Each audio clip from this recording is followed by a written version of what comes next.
Le Sénégal et la France ont ratifié un protocole d'accord à hauteur de 65 milliards de francs CFA en appui de la France via l'AFD, l'Agence française de développement, visant à soutenir le secteur entrepreneurial sénégalais et booster le secteur des TPE et PME. Ousmane Doya. Soutenir l'entrepreneuriat au Sénégal pour donner un coup d'accélérateur de plus au PAP des Arts, aller vers un renforcement des initiatives soutenues par les TPE et PME. Autant de raisons de voir la France par l'AFD, l'Agence française de développement, ramener un bon courant avec le Sénégal dans sa marche vers l'émergence. C'est que les engagements ont été tenus et c'est important à nos yeux, c'est important de le rappeler.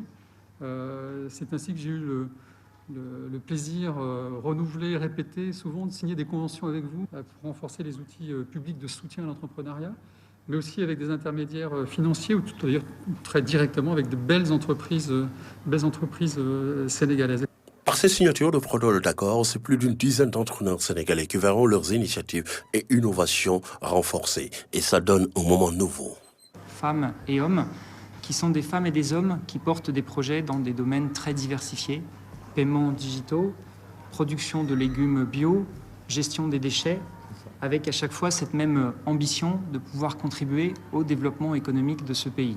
Création d'emplois, proposition d'innovation, création de solutions technologiques. Ce protocole d'accord signé avec la France inspire un point de départ pour tout PME et TPE et s'accorce davantage la résilience en vue d'une économie inclusive.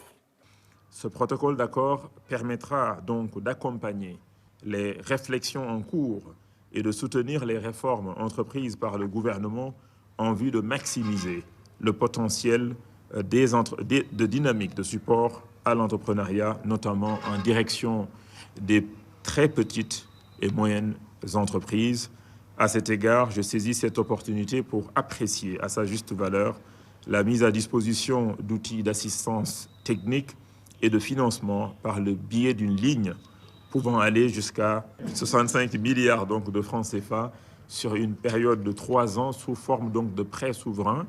L'Union européenne et l'Union africaine en marchent vers plus de perspectives possibles pour la mise en place d'une plateforme pour mieux corser la coopération bilatérale. Et ça coïncide avec le Sénégal qui présidera au destiné de l'Union africaine courant 2022. Et ça augure des lendemains meilleurs pour la marche du Sénégal vers l'émergence.